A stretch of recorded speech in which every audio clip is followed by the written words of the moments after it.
Well, hello and welcome to the garden. It's Amanda here, the creative gardener.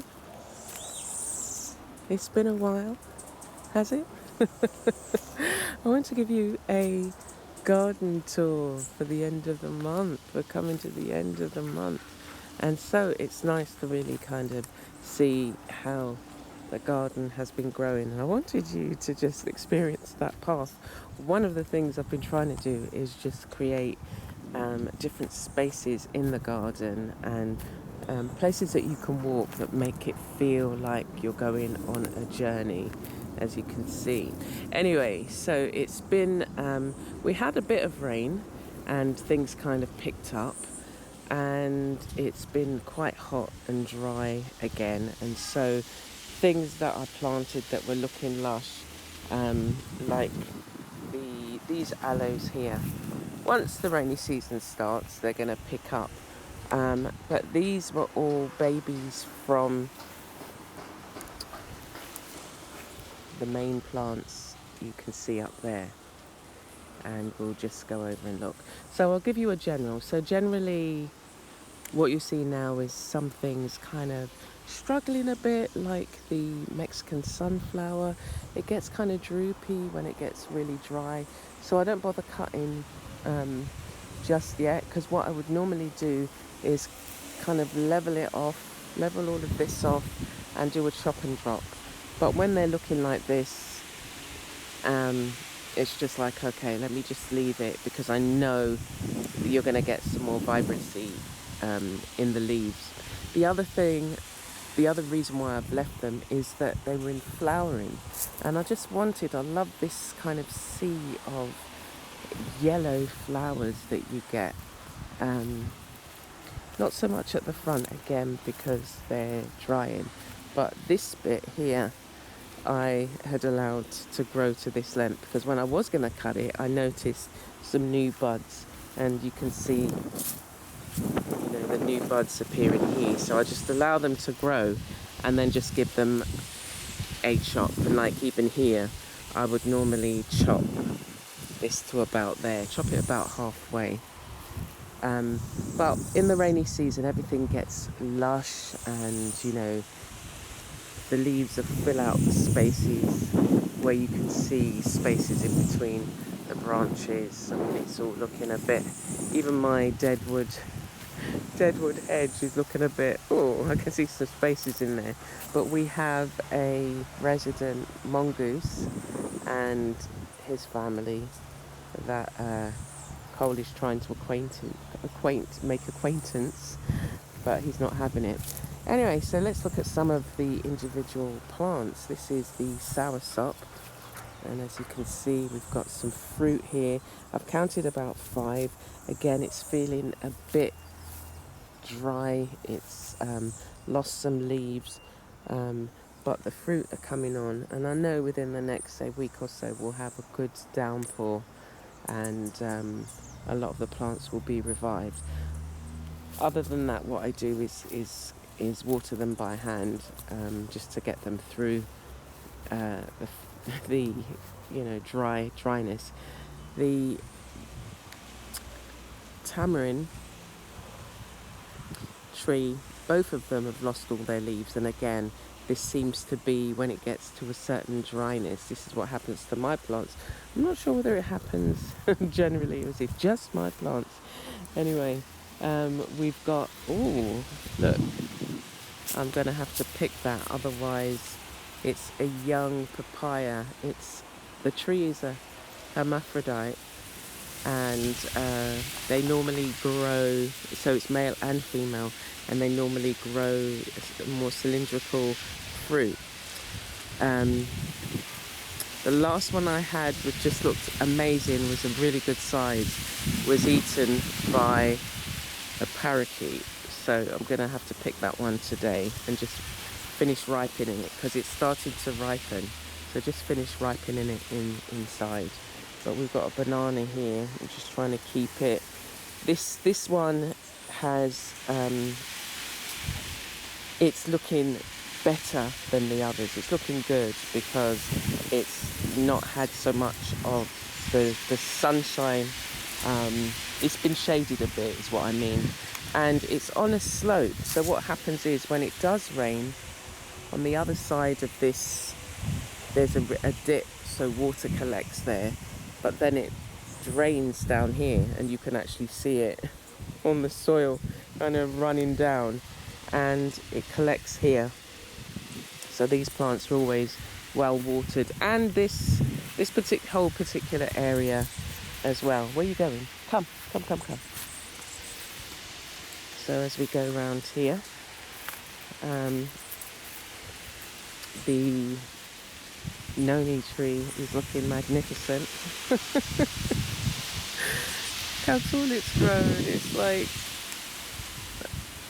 you know, not half the size. It's just like really grown really well. So I have to just double check how big they do grow. I mean, it's in its space, so it's fine. But I want to be able to, I use the leaves. You can use them in tea. I use them in tea. They're good for your immune system. They're good as an energy boost. And I've only just recently got some glass jars because I'm going to be fermenting the fruit. So I'll be able to do that. The other gushy thing is look at all the flowers that are appearing on my neem tree. So if you've seen any of my other videos, you know that I've grown both my neem trees from seed, and I actually got the seeds from, if you look over there at the top there, you can see there's the top of my neighbour's neem tree. So he kind of periodically cuts it back, and the first time he cut it back, I said to him, well, can I have the leaves, and because I was going to use it for chop and drop. But then I noticed, and I wanted some of the branches, because the branches have got antibacterial kind of effect, and in some countries is used on your teeth. So when he tossed, it's like I didn't realise how heavy it was. When he tossed all the branches over, it was a lot of branches, but they was packed with seeds. And I tried growing some in a pot and it didn't happen. And then I put it under if you look over there, I put it under my mahogany tree. And a year later, I started seeing little plants. So it was just like, you just needed time. And so I took this one and put it here, and look how well it's growing. And the flowers have got like a jasmine kind of scent to them. But everywhere you see one of these little things here is going to be a seed. So it's just going to be like, oh my gosh, I want to be able to, it just smells so good here. You've got some flourishing up there. So this must actually be in its element for it to be, it's flowering so well.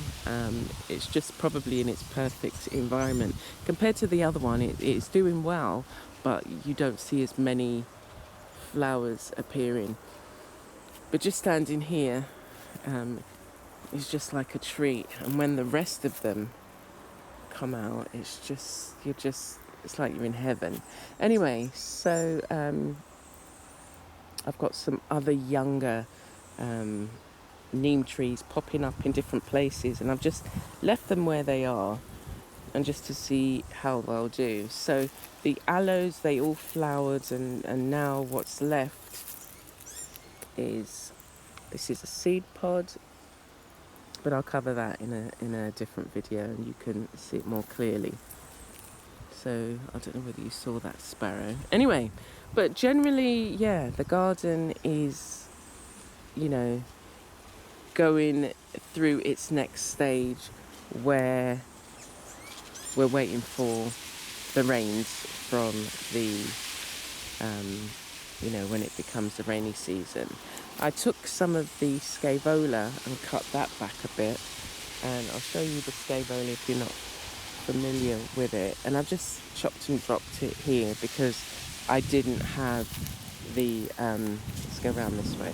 I didn't have the Mexican sunflower, enough of it to chop back. So again, just trying to create different spaces, create a feel. This is really nice, again, in the rainy season, where this is the moringa trees here are a lot more bushier, and there's a lot more shade in this particular spot. You hear the sounds as well. So this is my banana patch, and they were suffering. But again, yeah, just watering where I can. And we've got a couple of young ones coming up here.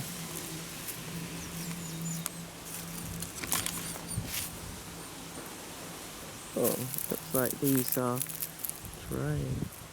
But the seeds are in here. There may be a seed in here, but you need the pods that we saw, and I might have to collect them and dry them. We've got a few more here. See, I don't want them dropping off before I catch them. So in this section, the sapodilla's doing well. It's growing very well. My coconut tree.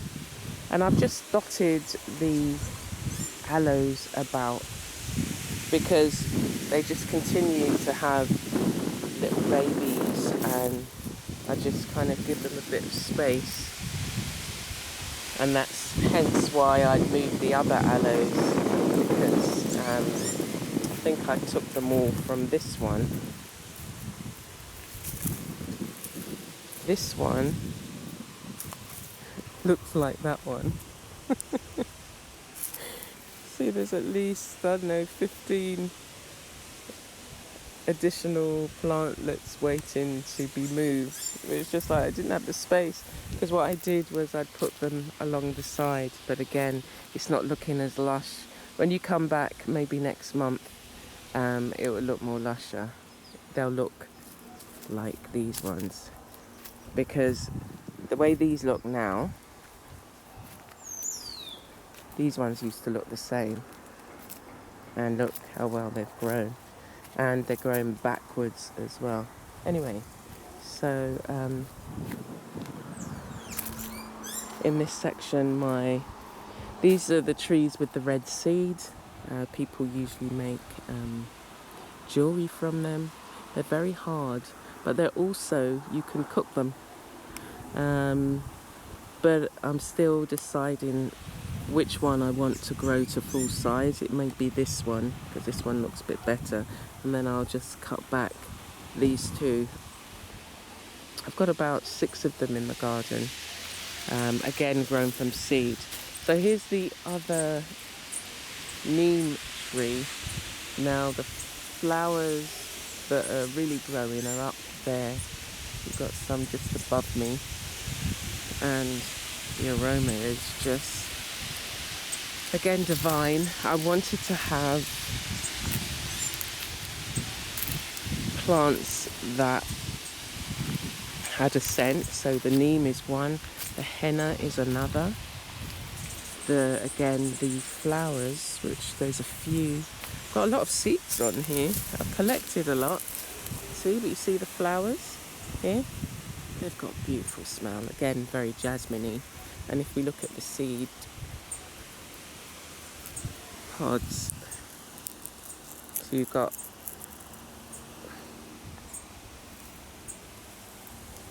all the seeds there.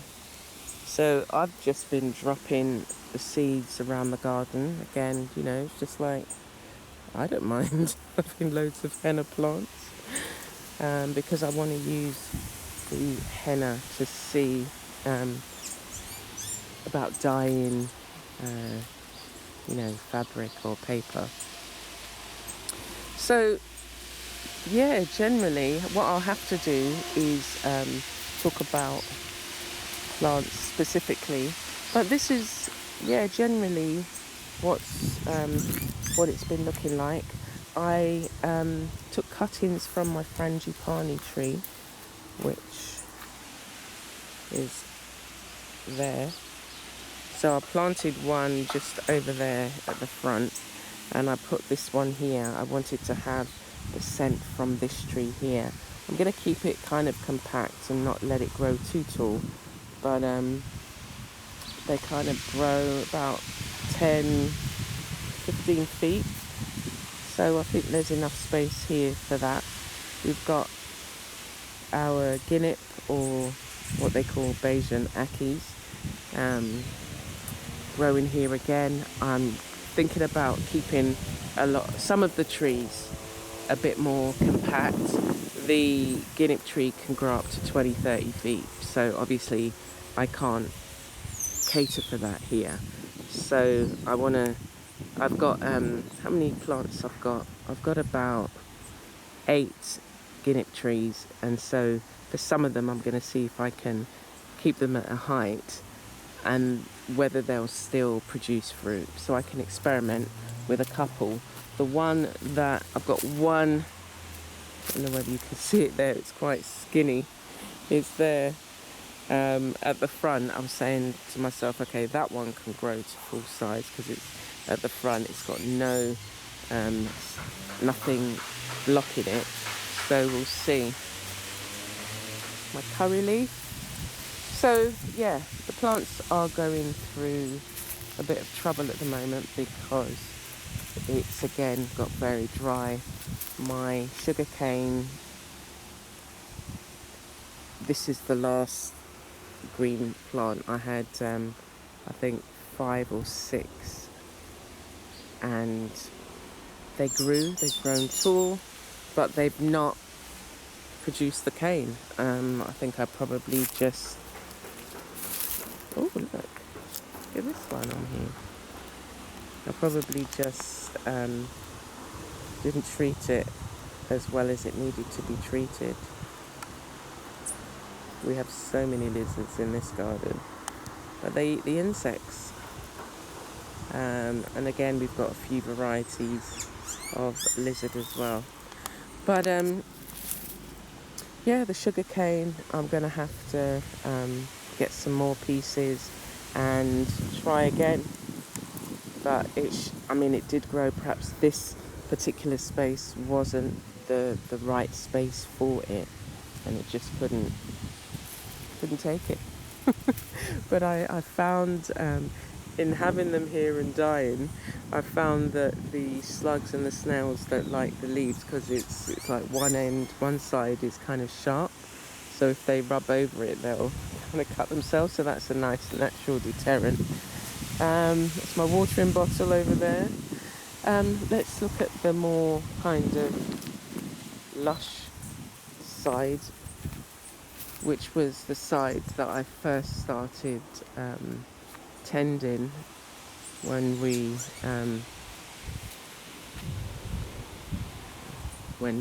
myself and I started the garden. Anyway, so we've got this plant. I've said, grow as tall. Look at so you've got the hummingbirds. And do you know what? The birds fight. It's funny seeing, even amongst their own species, fighting each other and arguing. See those two? So that's the two that were trying to defend their nest. So I hope that they've managed to rebuild it. Anyway, so yeah, this side, again, I'm allowing things to grow. We've got some nice shade in here from the mahogany tree, and we've got another tree here. And we've got they're building a nest in there as well. We've got the Cherry tree here. We've got 3 different type of trees here. Look at the Ackie or guinnep tree trying to make its claim. The leaves are looking nice. I wanted to also find out about the leaves, but look, this is my tire alley, or I don't know what to call it.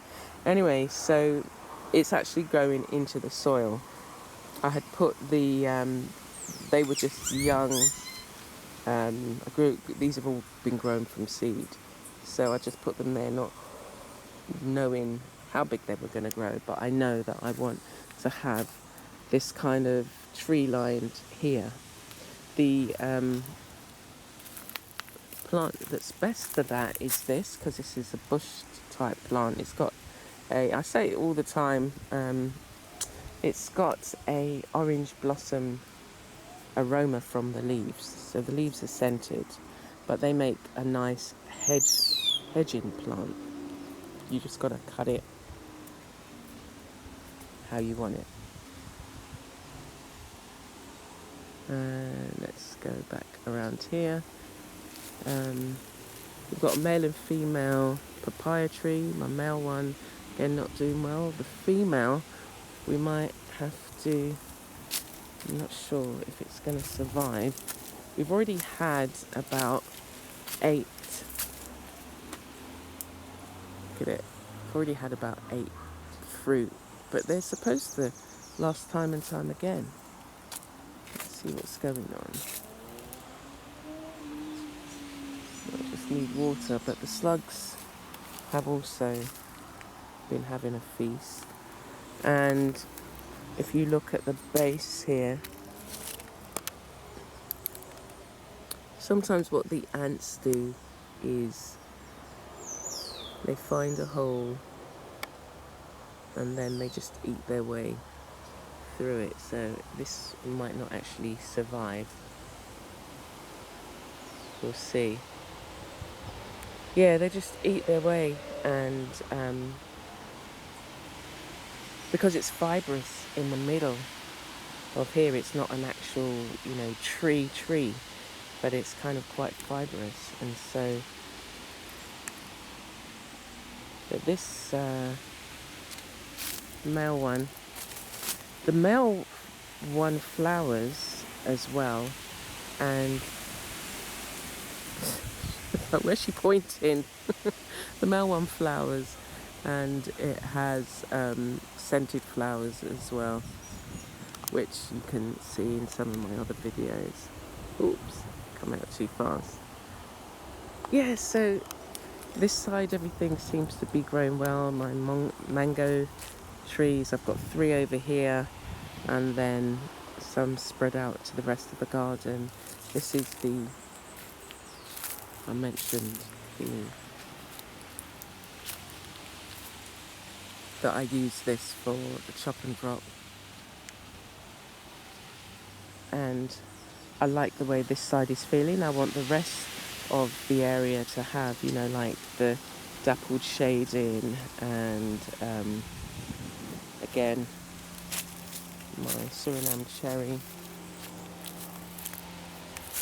It normally, see, it's struggling, and I say it's struggling, even though there's new growth.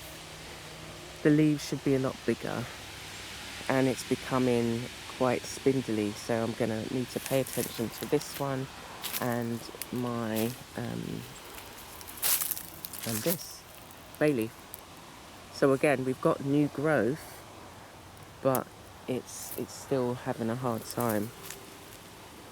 When I checked it, it said that it liked full sun, and so I had cut, this bit was shaded, so I'd cut back the cherry so that it could get more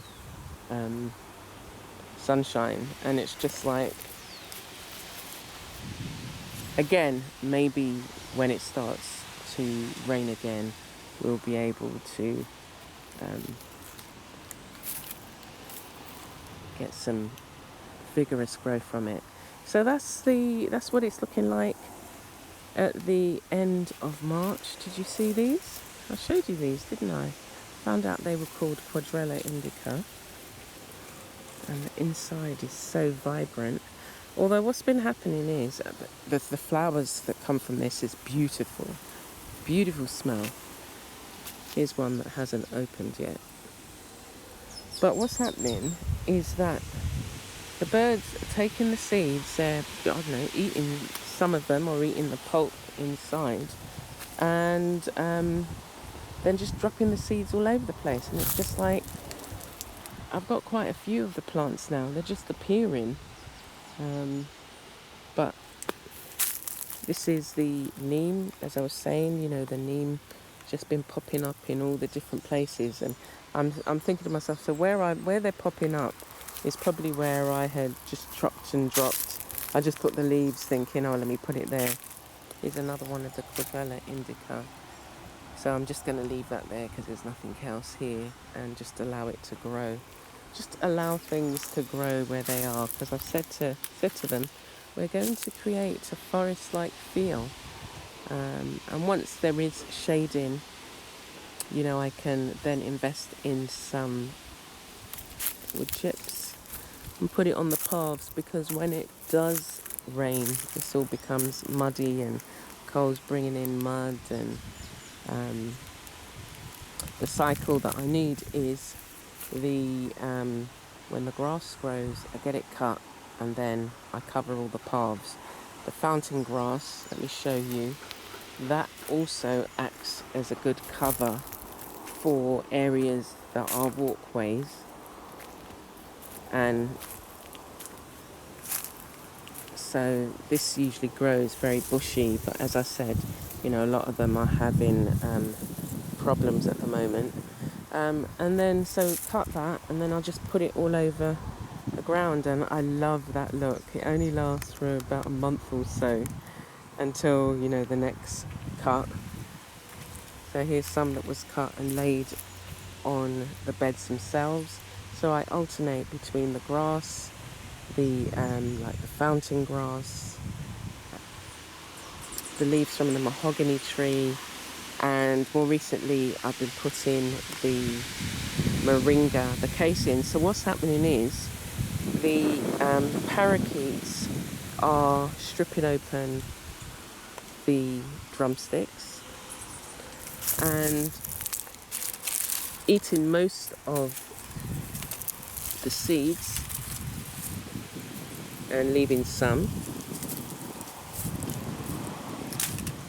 and then they're just dropping. So it's just like, okay, let's chop and drop. That can add, you know, covering for the ground, and there's quite a few to drop,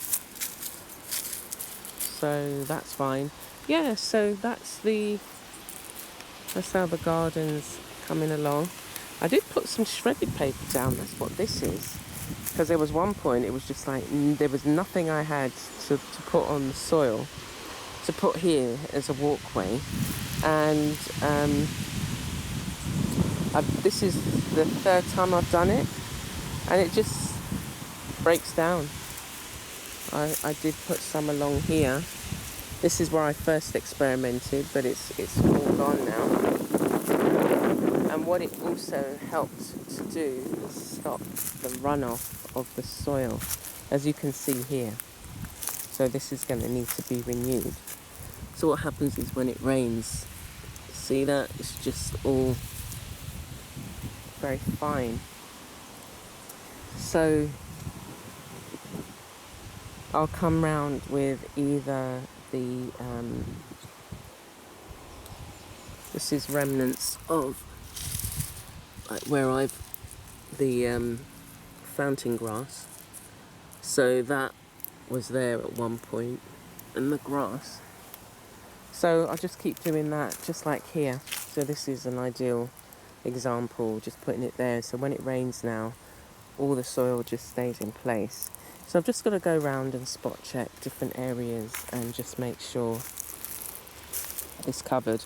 Or what I'll do is cut something like this, and that's a river tamarind, and then lay them along there like that, and that then stops the runoff.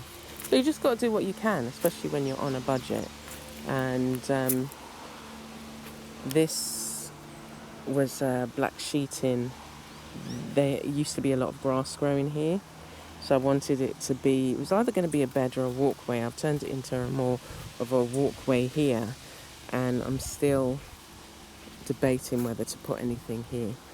But it's now so deeply, it's got under some certain soil, so what I need to do, some of it I can get up, but when I do, then it just exposes the soil. So I'm just going to keep it there and just put down some wood chip. Okay, So let's just walk around. I think you get the idea of what's happening in the garden. This is a pretty good example. Again, as the soil dries out, it exposes more rocks, because this was a lot higher, so it's running off down here. As you can see, all of this was covered at one point, and you've got the grass that has been moved back and the exposed rocks. And the drier it gets, the more it recedes, and so these then seem to just pop up. It's just like, okay. But yeah, once we've had more rain, I'll be able to chop back more, put that down more. And again, this part probably just needs, this bit along here just needs some wood chips.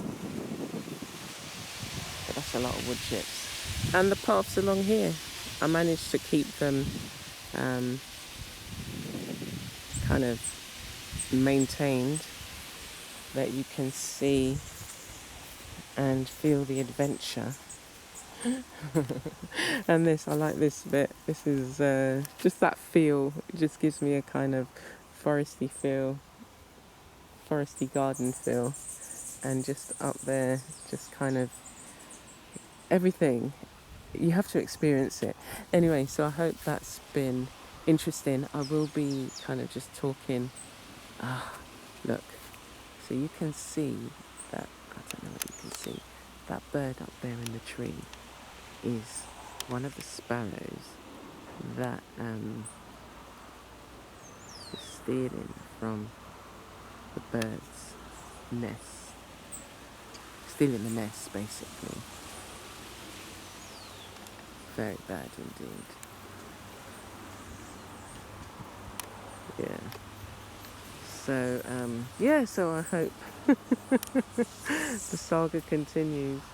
So I hope that's been a bit insightful. I'm going to cover individual plants so that you can, get a bit more information from them and about them, and just not so long a video. But yeah, if you've stayed this long, I thank you very much, and I hope you have a blessed day, blessed week, and that whatever you get to do in your green space, however big, however small it is, that you feel blessed in it. Take care for now.